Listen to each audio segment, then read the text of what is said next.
तुल्यवेगं जितेन्द्रियं बुद्धिमतां वरिष्ठं वातात्मजं वानरयूथमुख्यं श्रीरामदूतं शरणं प्रपद्ये। श्रीरामाय रामभद्राय रामचन्द्राय वेदसे रघुनाथाय नाथाय सीतायाः पतये नमः।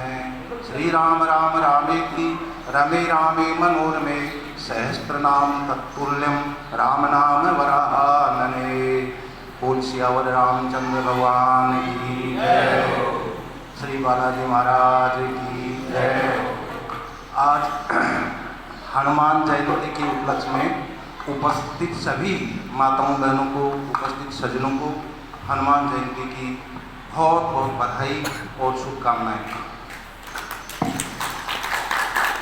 सर्वशक्तिमान बालाजी महाराज आपके जीवन में सब तरह के सुखों का संचार करें। ऐसे ही भोलागिरी जी आश्रम की ओर से आप सभी को शुभकामनाएं, बधाई और कल्पनाएं।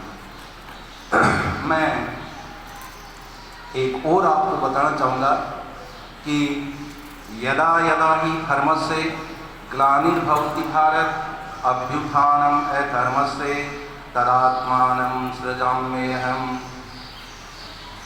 परित्राणाय च साधूनां विनाशाय च दुष्कृतां धर्म संस्थापनार्थाय संभवामि युगे युगे।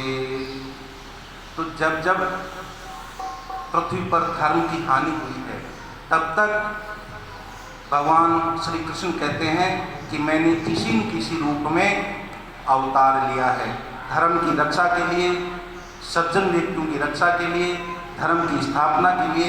समय समय पर मैं विभिन्न स्वरूप में अपने आप को अवतरित करता रहा हूँ, ऐसा भगवान श्री कृष्ण कहते हैं।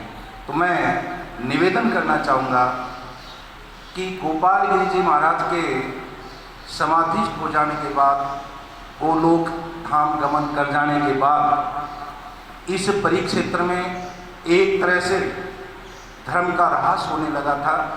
बगीचे के प्रति लोगों का आकर्षण समाप्त हुआ था और एक बड़ी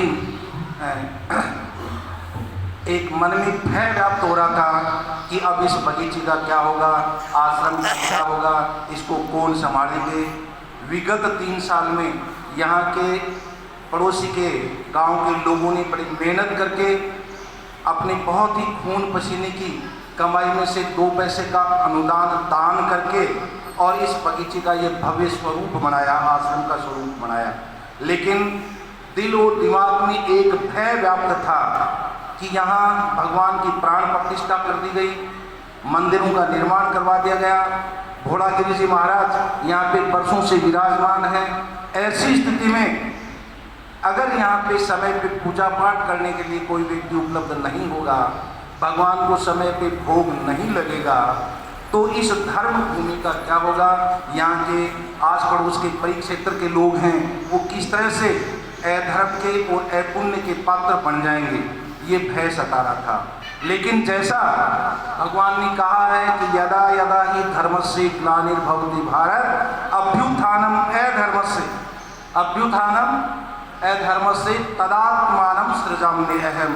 जब जब धर्म की हानि होती है, जब जब मेरी आवश्यकता लोगों को महसूस होती है, जब जब परिक्षेत्र में धर्म स्थापना के लिए मुझे लोग पुकारेंगे, तो किसी न किसी रूप में मैं यहाँ अवतरित हो जाऊँगा।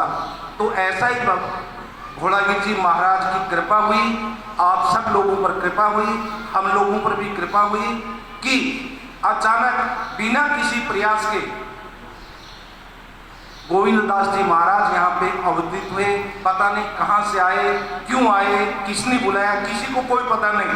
ये भोलागिरी जी महाराज का एक आदेश हुआ, यहाँ की इस भूमि पर कृपा हुई और पूज्यपाद श्री गोविंद दास जी महाराज यहाँ पे पधारे और इस आश्रम की पूरी कमान अपने हाथों में संभाली।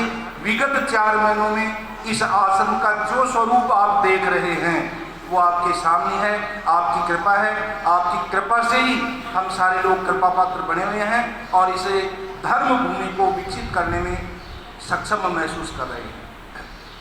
तो मैं निवेदन करूँगा आप लोगों से कि आज हनुमान जयंती तो है ही है। इसके साथ साथ आपको जानकारी के लिए बता दूं कि एक तो ब्राह्मण को द्विज कहते हैं, और द्विज किसको कहते हैं? जिसका 2 बार जन्म होता हो, एक बार अपनी माँ के पेट से और दूसरा ब्राह्मण का जन्म होता है यज्ञोपवीत से। जिस दिन उसका यज्ञोपवीत होता है उस दिन उसका दूसरा जन्म माना जाता है। इसलिए संस्कृत में धर्मशास्त्र में ब्राह्मण को द्विज का नाम दिया गया है। इसी तरह से सन्यासियों का भी जन्म 2 बार होता है। एक बार जन्म होता है अपनी माँ के पेट से जन्म लेने के वक्त, और दूसरा उनका जन्म होता है सन्यासी का जिस दिन दीक्षा संस्कार होता है, नामदान संस्कार होता है, वो उसका दूसरा जन्मदिन माना जाता है। इसलिए शास्त्रों में सन्यासी को भी द्विज कहा गया है। तो आप द्विज महापुरुष का सन्यासी के रूप में जो जन्म हुआ वो वर्षों पहले आज ही के दिन हनुमान जयंती के दिन हुआ था।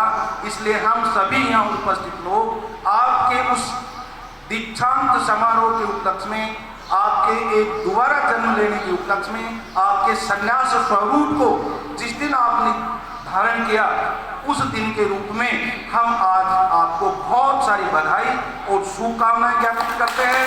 और इस करिश्मा के साथ कि जिस तरह से आपने इस धर्म भूमि को अपना कर्म क्षेत्र बनाया है, इस कर्म भूमि को आप अपने आध्यात्मिक चेतना से जागृत करें। इसमें धर्म जागृति का एक जो लक्ष्य है वो अपने हाथों में लें और यहाँ के लोगों में धर्म भावना को जागृत करते हुए अपने आप को यहाँ पे स्थापित करें।